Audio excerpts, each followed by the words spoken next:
figures that deal with earth and home, and so the piece with the house on the top really resonated with me as well. Thank you so much for bringing that in. Sure. So green tea, so this is my area of expertise where I've been doing ceramics for about 30 years or so. And when I find someone that will push the elements of what we know to be very traditional and push the content a little bit. So when we see the opening at the top, this little tiny lid up here, the juxtaposition where it's set over to a side where it isn't where you would normally think that you're going to have the opening on a teapot, but also just the shape in general. And all the different composite pieces to this piece work really well. I can tell that there was really good thought into the placement. The subtle detail of the texture on the top of the form, and then the nice clean areas that are down on the side right there. So this, and there were a lot of ceramics that were submitted and a lot of really good stuff in there. But again, like I said, I'll gravitate towards one piece, and sometimes they don't know exactly why. But I thought that this was done really well. Nice clean pulled handles that are up on the top, so you can tell that this person is really good at their craft. So one of the things. Yeah, thank you very much. Can I ask a question about differentiating between wheel stuff and hand-built? I saw something recently that I would have guessed was on a wheel, and they said no, it was hand-built. So what are the signs you look for to be able to say that's a hand-built piece or a wheel piece? Right. So it really depends on the artist, because you can have wheel artists and you can have people that hand build, and you can't tell the difference. Right. If someone is really meticulous, then they're just really good with their tools. It makes me think of, if you've ever heard of Yixing China, there's Yixing teapots where they're so clean that you can't tell that they were hand built the way that they work on them. And so there is a little bit of a gray area there unless someone tells you they have something that's wheel thrown or not, because you can throw something on the wheel and have ribs and clean tools that just make them so you can't see the throwing marks of the hand. And so that's what I refer to as a loose potter or a tight potter. And a tight potter might use ribs and really have a very clean piece. And then a loose potter, it can still be formed on center and be very clean, but you see the finger marks that they use as they're like going up the sides of the piece. And so it's really a matter of the aesthetic of what the artist is looking for. Because you can also have a hand builder that will have something that has the cylinder or something that's circular that you would think would have been done on the wheel, and they had no wheel experience whatsoever, so they're using molds sometimes. So a plaster mold where they can lay down a slab of clay and get a very perfect shape out of that. Why they would want to go back and make it look like it's wheel thrown, I don't know. So I don't know if anyone would ever go to that extreme. But you're definitely going to see some gray areas in there. So I have a question, because I've always wanted to take pottery, and I still have it. When you say, well, wheel thrown, I know what that means, but does that mean those pieces have been put, like, made into clay and then put on top, and each pieces? Right. So the breakdown of this piece, this could have been thrown in multiple sections where they threw the bottom ring separate, the top and the side here could have been one form that was just domed and closed off at the top, so it's known as a hollow form.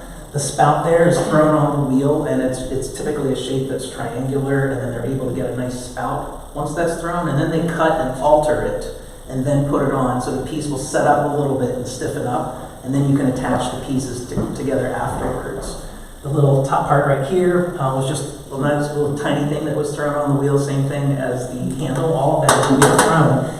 The only thing here that it wouldn't be wheel thrown would be the handles, which are pulled, and you start from, I would call it a carrot of clay, and you stretch the clay, and you pull it, and it makes it stronger than just rolling a coil of clay out. And so I can see how this has been stretched, and it tightens it up, and it also gets this beautiful fluid movement where you can see a finger line as you pull that through, and then you let those set up and stiffen up to what we call leather hard. So if you think about cheddar cheese, when you cut into it, that kind of consistency, the clay you can still attach together before it gets too dry.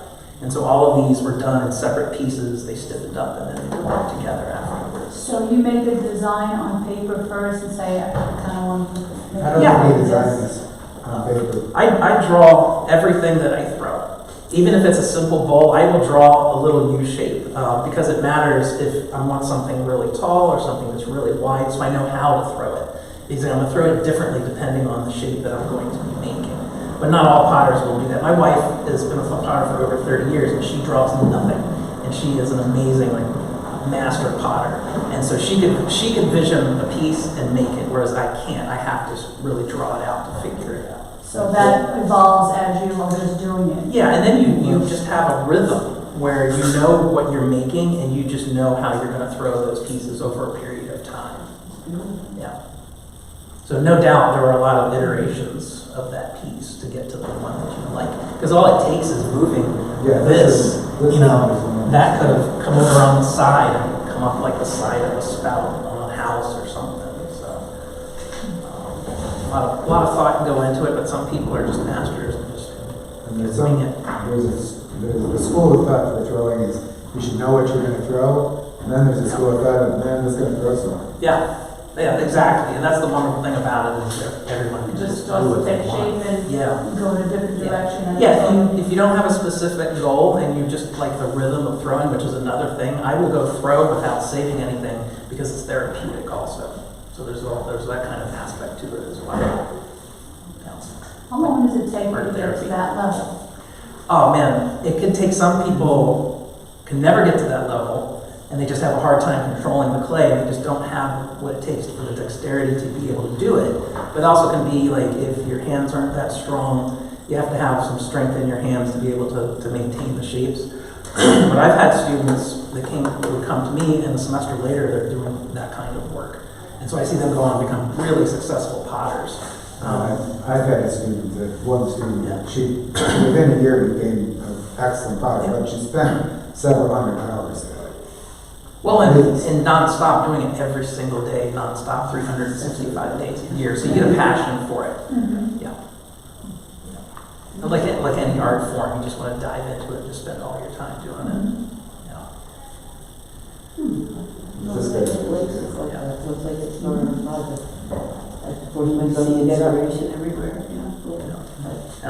So going way out of my wheelhouse, talking about jewelry, luckily I've been working with wonderful faculty at Towson, so I go with them and we jury things together for students and whatnot. So I've understood some of the terminology and the newer trends that are happening in jewelry.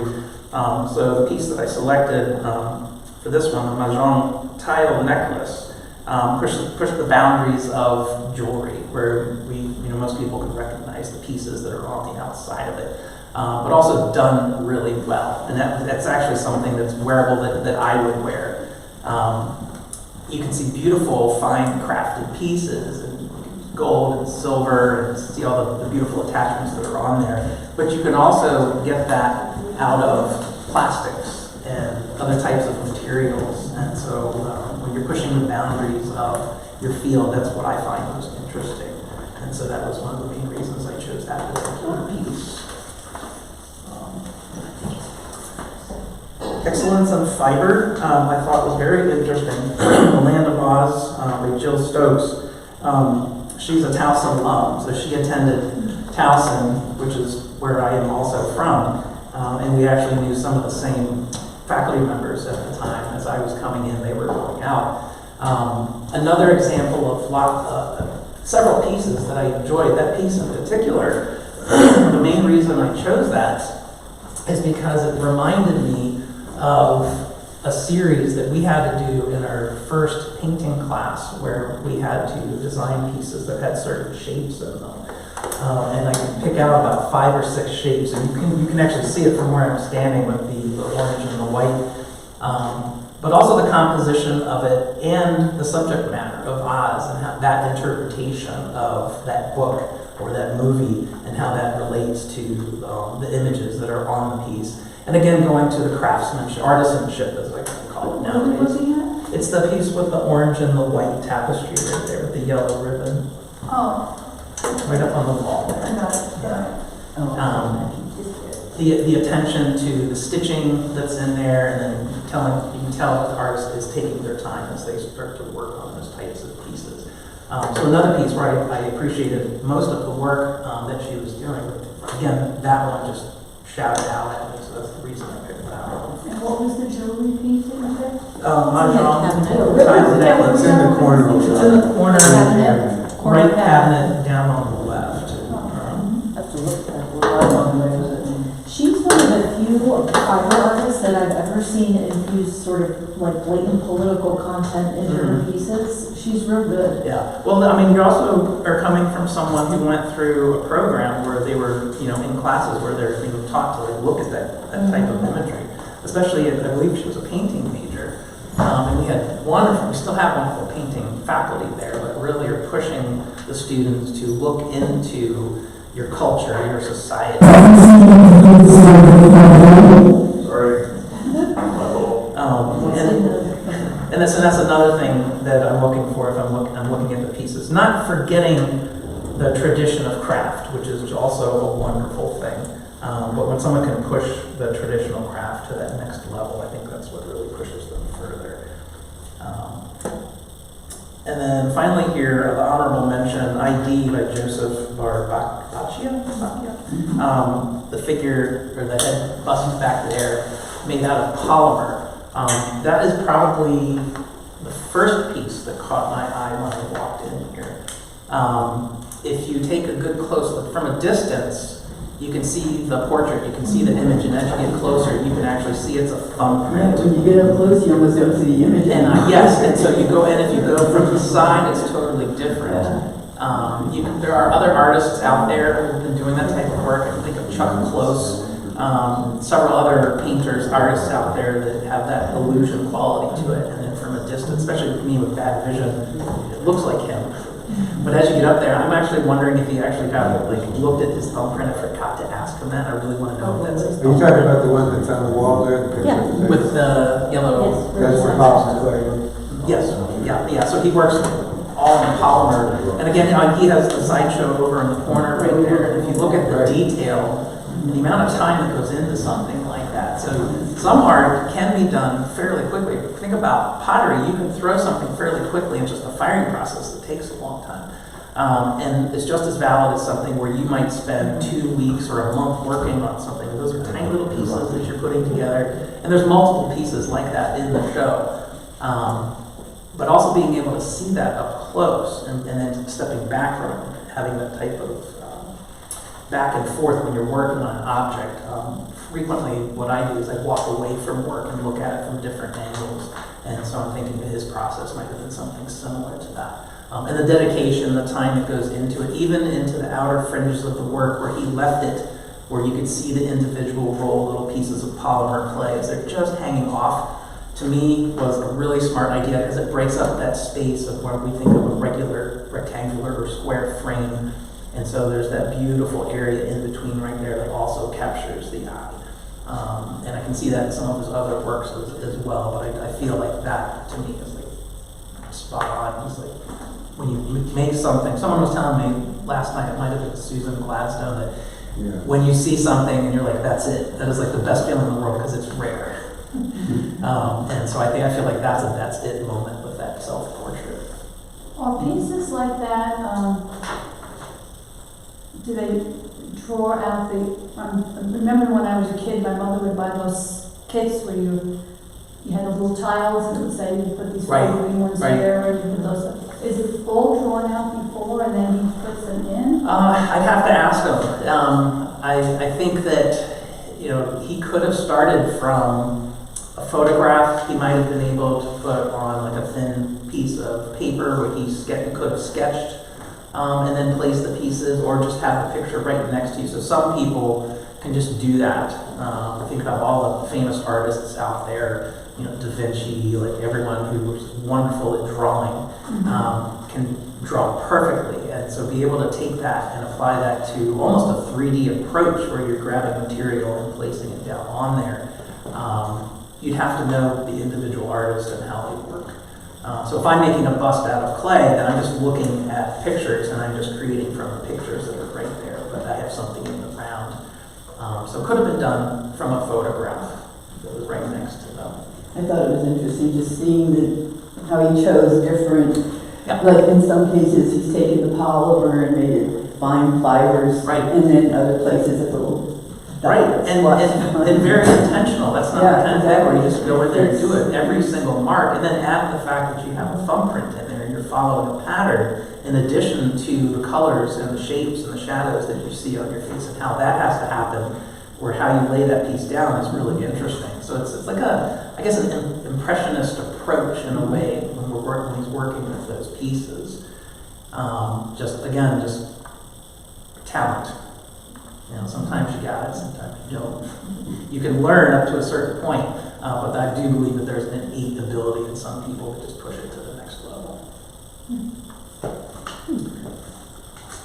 Were there any other standout pieces to you that didn't quite fit in a word category? I think, like I mentioned before, that usually, like, with an artist, if they have multiple pieces, then you can go, and I could have possibly could have picked something from that same person to push those to the next, level. But you don't want to sit there and give everyone the same award. The furniture, I thought, was done really well. The tables were very, very pristine and clean.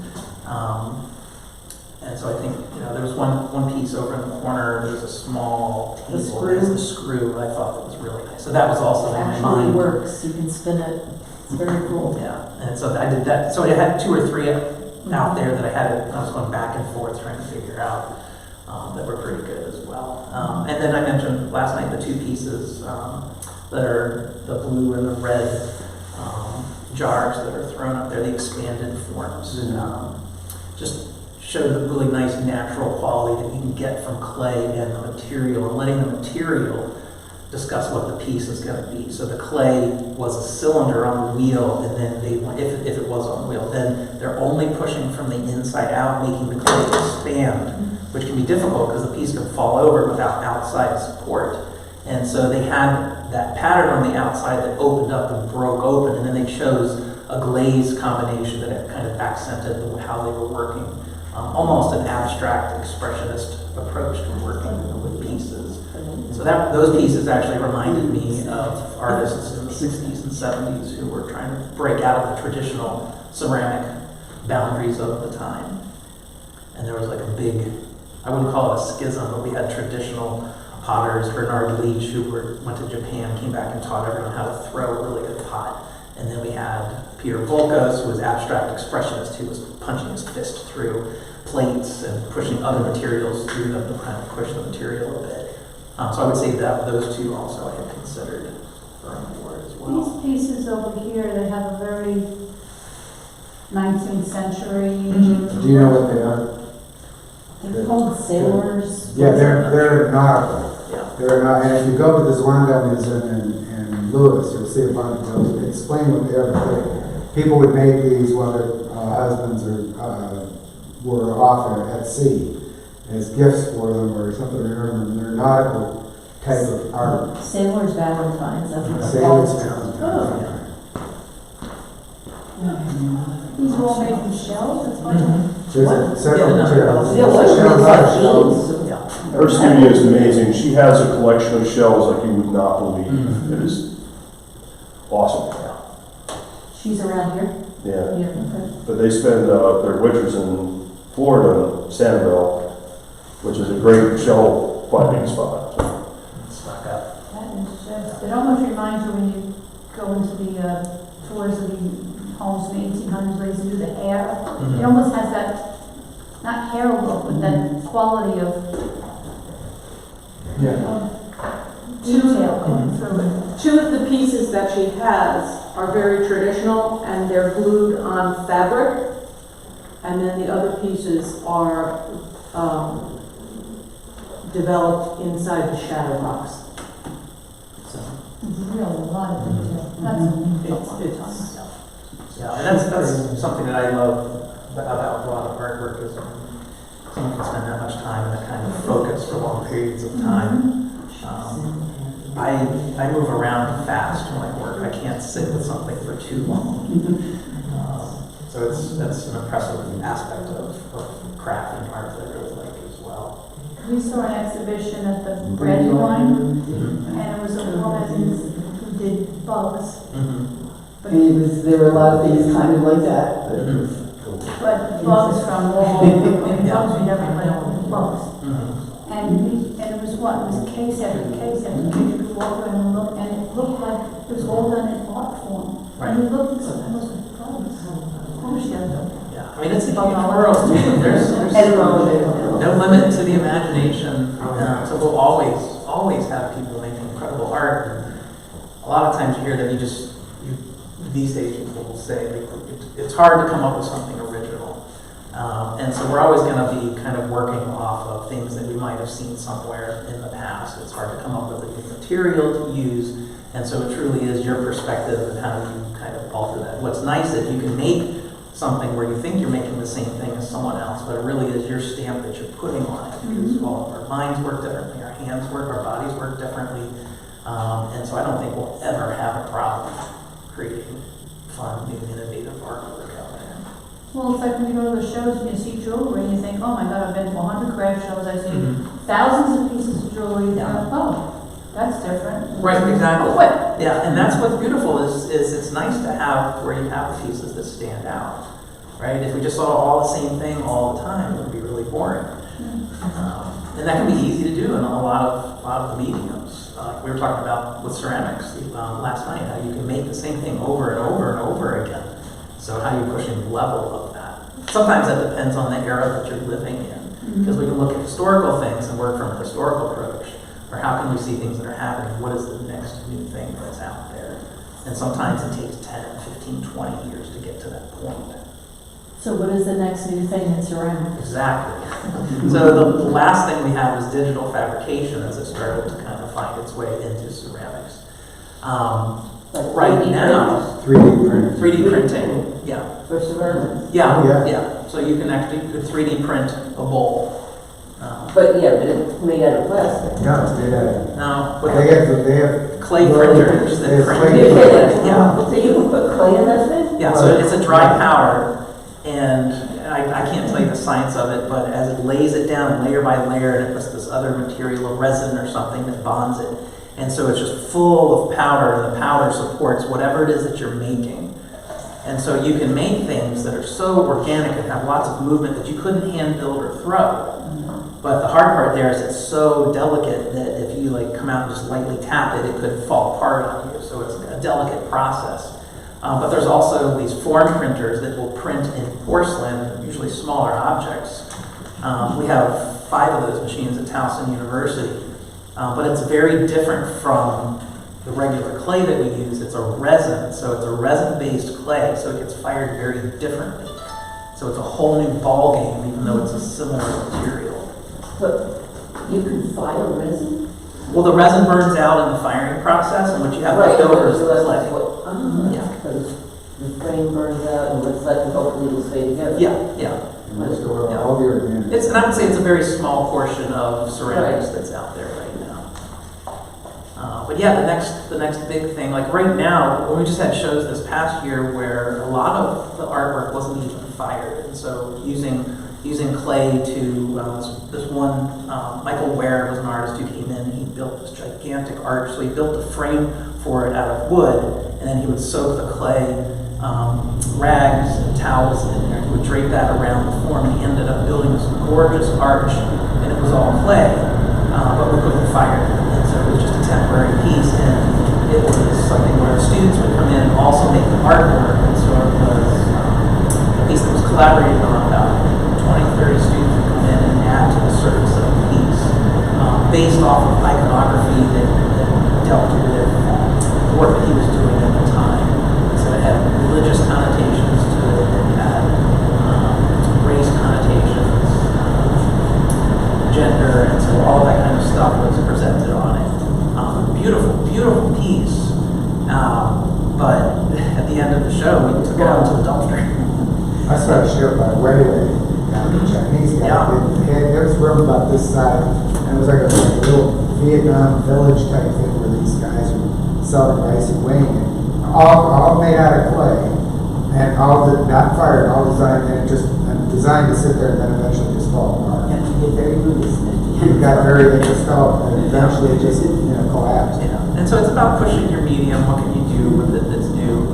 We had a student that did a time-based piece. It was a very large vase sculpture, and we had this little pad outside our art building and put it out there, and every now and then it would rain, so it would slowly deteriorate. So they had a time-lapse picture of the piece as it started to kind of decompose. And so there's all kinds of ways. Not everything has to be fired in the kiln. That kind of goes out on the fringes, but it's wonderful to have that, because yes, we can throw a pot on the wheel, and we can also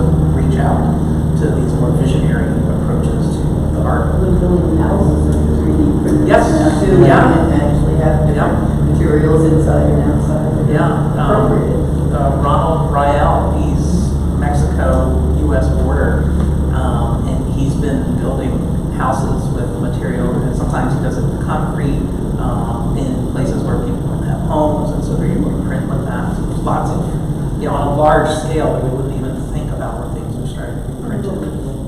Bridges, so I believe somewhere somebody was starting to build bridges with technology. Yeah, that's fine. That's not my jam. I like throwing pots and stuff. But there's a place for everything. Yeah. So in terms of, do you have any people that are doing it, like advanced ceramics, like, heat shield type mills coming down? Nothing is that far with the technologies. Alfred University up in New York, that's where they really push the limits of understanding the chemistry. And so whenever I have a student that really wants to understand that, I say go take a class up at Alfred and we'll transfer the credits. I don't make up that I know that much about the chemistry. I can teach them how to make their own glazes and all that kind of stuff. But, although I will step back from that, I did have a student who developed her own slip cast clay that glowed in the dark. And so she discovered ways to Is that work with that. Yes. Yeah, there's a bunch of powder, you'll see it exhibit on when they close in the dark, it's made out of uranium. Mm-hmm. Uranium was getting coloring agent in the 70s, 60s, 70s. But it's unstable. It's fairly stable, I mean, it lasts a while, but it's, the problem is it's radioactive. Yeah. Yeah. Well, So I had to watch every step of her process because every now and then there was a chemical coming in that we couldn't have in the studio. But basically, just the technologies of regular glow in the dark, there's certain materials that glow in the dark, and she was able to find a combination that would fire out in the firing process. There's a glass, I was in Milford in one of the antique stores, and she had a case there, and she had black light on it. Yeah. And what's it called? Not It's like clown glass. gasoline light or something odd like that, and it glows. Right. Yeah. Yeah. And that was Exactly. fun. There was a master student years ago who developed glaze that glows in the dark and labeled it. It was his whole MFA was about making it, called it glows. And it's like $200 for a pint. So yeah, there's all kinds of interesting. Well, there are different clays that you say. Excuse me. I got clay from Utah and clay from New Jersey, and it comes out different. Yeah, all over the country, you can find deposits everywhere.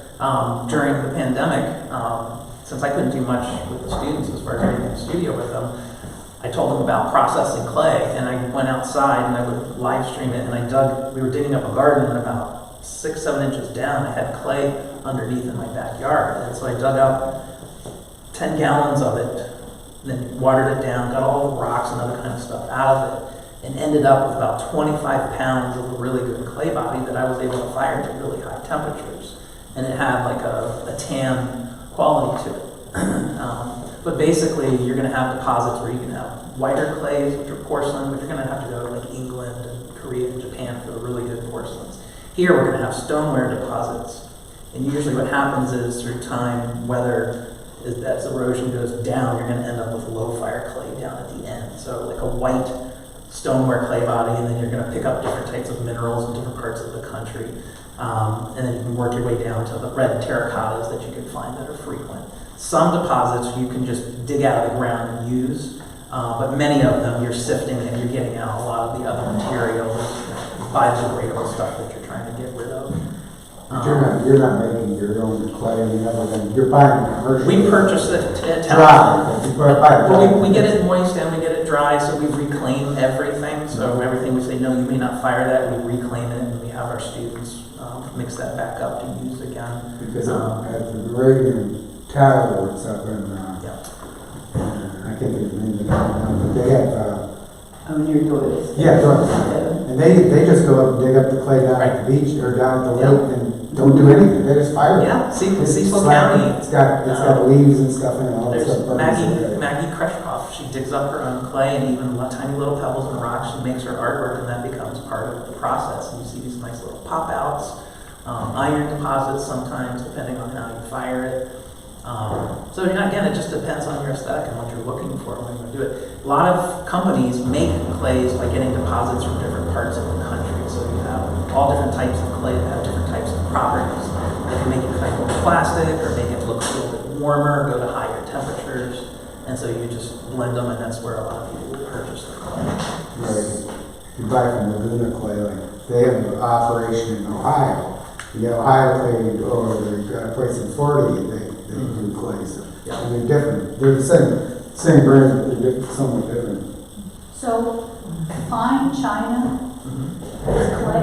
It's porcelain, so it's all clay, but it's the purest form of clay that you're gonna find. It's called kaolin, and there's hardly anything else in it besides the kaolin. And again, you can add other things to that depending on your location and where it is. And some clays are just so pure that when you fire it to high temperatures, if it's thin enough, you can see through it. So you'll see some beautiful porcelain out there that you can see through. Is that bone china? Yeah, I mean bone china. It's in a lot of those terms fall within the same realm of porcelain. So there's bone china, English Grog china clay, and then there's cheaper ones. There's Edgar plastic kaolin, and so there's all kinds of grades that you can find depending on where you're going to mine that clay. And so typically in China, Korea, Japan, those are areas where you're going to see some of these. And then it's the firing also, depending on how the pieces get fired and how they're going to look afterwards. Yeah, if you want to read about porcelain, there's a book called The White Road. Because in the early 1800s, in England and America, the big thing was to have Chinese porcelain. And they were the only people that had porcelain and guarded it jealously. And then they had this guy who wanted to develop porcelain. And this book tells the story of how they ended up doing it so in other places.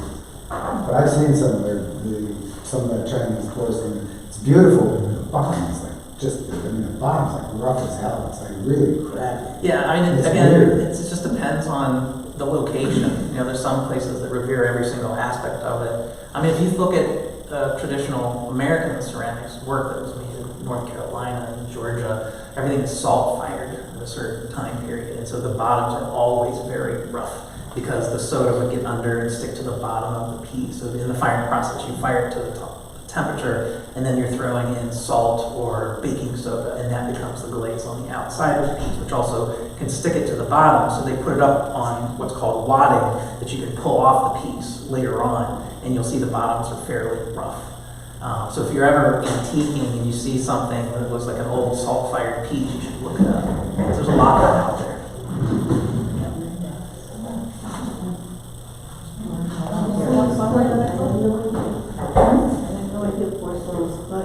Yeah. Yeah. I mean, and it's all like, a lot of times it's referred to as ceramics, and ceramics involves everything. So if we think about the paint your own pottery places versus like a studio that they have here, it's all the same realm, whether it's slip cast from a mold.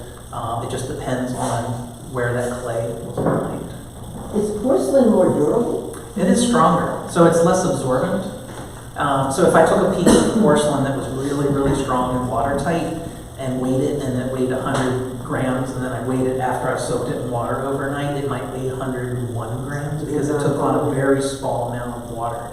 And so porcelain will be at the top, and then as you work your way down to like the terracotta planters that we can get at Home Depot, those will take on 8% water, and they're meant to because they're meant to absorb water and keep your plant wet. So there's different applications for different kinds of clay bodies. Most people, you're going to use a stoneware clay because it's more forgiving than porcelain. Porcelain's like throwing cream cheese. If you haven't used it before, it flops over to any kind of mistake because it's very tight and pure. So if you are not perfect with the way you're working with it, and I'm talking about wheel thrown, hand building would be a different matter. But stoneware has a lot of different particle sizes to it. So if you think about cement, it has different aggregate, big chunks and small chunks. So if you make a mistake, you can actually come back from that mistake. So it's a little bit easier to use. So if someone's making something out of porcelain that looks really good, then they're really, really good. They're a really good potter. Porcelain also gets like, as you get your vitrification temperature, which is where the part, whatever you're firing becomes solid and ceramic. Porcelain it gets pretty floppy there, so it warps a lot. A lot of warpage problems. Right. But you can get it really thin enough so you can almost see through it. There's a guy named Curtis Benzel who does a bunch of real thin porcelain type stuff. But he does it with this, so he's basically using slipper to Yeah, so different ways of working, pretty much. So you can slip cast something, you can get it very thin without having to hand build it. And so once you pull it out of the mold, you can just fire it without it doing anything else to it. If it's a potter throwing a very large bowl out of porcelain, I call it a taco, ends up kind of warping. It's really hard to Yeah. throw a big bowl. Which is why most people work with a stone or clay bobby.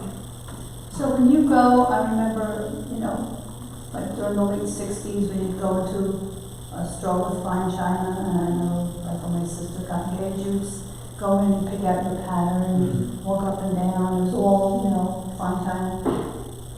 Were those pieces, let's say you picked out a place set, say, okay, we like that one there. Was that I won't say handmade, but were there aspects of it that were, the design was hand put on? Is that part of why it was so expensive? Or are they all just made and stamped them out? It can be a lot of those factors, and most of that work is probably being imported from China, Japan, Korea.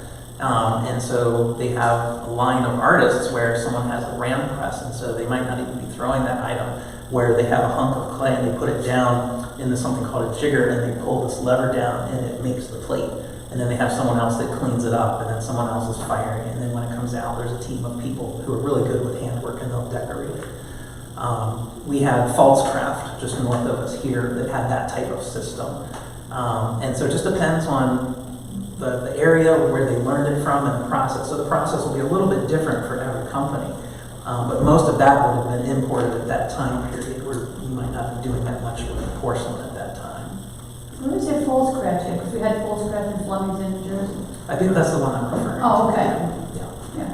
Which I know, they're there, but it's become a hard studio. Yeah. And we have England, they have Delftware, and so you'll see a lot of the traditional blue cobalt decoration, which we adopted here, but it was put on salt-fired work, not so much like porcelain. So it really depends on who you have in that village or that town, who's going to be good at working with it.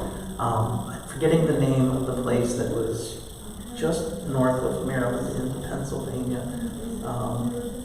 A friend of mine worked there, but they were kind of following the traditional aspects from like North Carolina, salt fired, and they had a team of people that would throw or use the jiggers, and then a whole group of people that would do the decoration on like low fire and high fire work. It's hard to maintain that these days. And we have Targets and Walmarts and Crate and Barrel and all these other kinds of things. So you're seeing them start to like disappear. What was the level of Mikasa? Because we had Mikasa by us, the outlet, Mikasa. I couldn't tell you. Because that was the place to go to get more Mikasa dishes and things. Yeah. The one I'm thinking of is Limoges in France, and I think the clay they used was local. Right. Yeah, France, England, they have some wonderful deposits. Yeah, and there's a town in Limoges where it came from. Yeah. And I think it was porcelain. I mean, that's the stuff that was translucent. Mm-hmm. Yeah, if you get it thin enough. Yeah. But England's got all kinds of pottery places, just all over. You can't go anywhere these days without finding pottery somewhere in any country on the planet. And keep in mind that this was up until the 1850s when the Industrial Revolution really got going and we started using glass. This is what everybody did. This is what you stored everything in. All your food and everything was stored in pottery. Yeah. Fascinating. That's really, it is interesting. And you can spend it, if you, Bill Van Gilder? Well, he started, Bill Van Gilder's probably in the late 60s now, I'm thinking. Yeah. And he became a potter when he was 15. He had a big problem running around trying to find somebody that hire him when he was 15 to try to get. And, he's still making stuff. And you can never learn everything. Yeah. Well, he went to Japan and he learned from masters in Japan. England, as well. When he went and did production pottery. Like, you also have these people that are production potters. There's a few people, a couple of them down in Salisbury actually, that you can hire them to come up and throw. They'll come up and throw you 50 pots for you if you want. Yeah. I mean, they'll throw 400 pots for you. Like my wife, I'm going to get my wife over here. It takes her 45 seconds to throw one of her mugs. And so she can sit downstairs and make 50, 60, 70 mugs. And then we have assistants that help do handles and other types of work that go on there. Some people are just magic. When I go down, I might make 15 mugs an hour. And she'll have like 80. You don't have to make 2,000, you can do it pretty quick. Depending on the person, yeah. I mean, I've been doing it for 30 years, and I'm nowhere close to a sheet. Well, I saw this show, this guy one time. Okay, one of the big things in Japan is having a tsunami, which is it's like a little tea bowl type thing to drink tea out of.